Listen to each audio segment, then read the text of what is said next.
మన వాళ్ళందరికీ అలా అండి. ఇంత మాత్రం పని చేసే మగపిల్లలు మిల్లలో ఉన్నారా? అమ్మ నా కొడుకు ఎంత పని చేసి పెడుతున్నాడో నేను కష్టపడిపోతున్నాను అని అనుకుంటున్నారు కదా. కానే కాదు, బతిలాడితే కానీ పని చేయడు మా సాయి. వీడియో మా సాయి చూడకుండా చాలు, ఈ మాట కానీ విన్నాడు అనుకో, నేను ఏ పని చెప్పినా కూడా ఇంక చేయడు. ఫ్రైడే కదా, ఇక నేను ఇల్లు జిమ్ వేస్తే మా సాయి దుడుచుకుంటూ వచ్చేసాడు. నేనైతే గ్యాస్ పై కడిగేసి అంట్లను తోమేసుకున్నాను.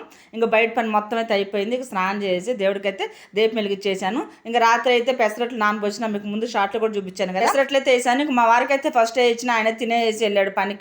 ఇకనైతే తర్వాత మా సాయికి అనమాట, ఆ లాస్ట్ లో మనం అనమాట, అందరు తిన్నాక మనం కదా లాస్ట్. ఇక హీరో ప్రభాస్ సినిమా అయితే వస్తుంది. ఏం సినిమా అబ్బాది? చక్రం సినిమా అయితే వస్తుంది. భలే ఉంటుంది. దాంట్లో వాళ్ళిద్దరు డాక్టర్లు కదా, వాళ్ళిద్దరు కళ అనమాట, ఒక మల్టీ స్పెషాలిటీ హాస్పిటల్ కట్టి పేదోళ్ళకి అదే ఉచిత వైద్యం చేయాలి. సినిమాలోనే కాకుండా బయట డాక్టర్లు కూడా అట్లాంటి వాళ్ళు ఉంటే మనకు ఉన్నంత వరకు చాలు. ఇకనైనా పేదలకి ఉచిత వైద్యం చేయాలని ఉంటే మటుకు ఆలోచన ఎంత బాగుంటుంది కదా.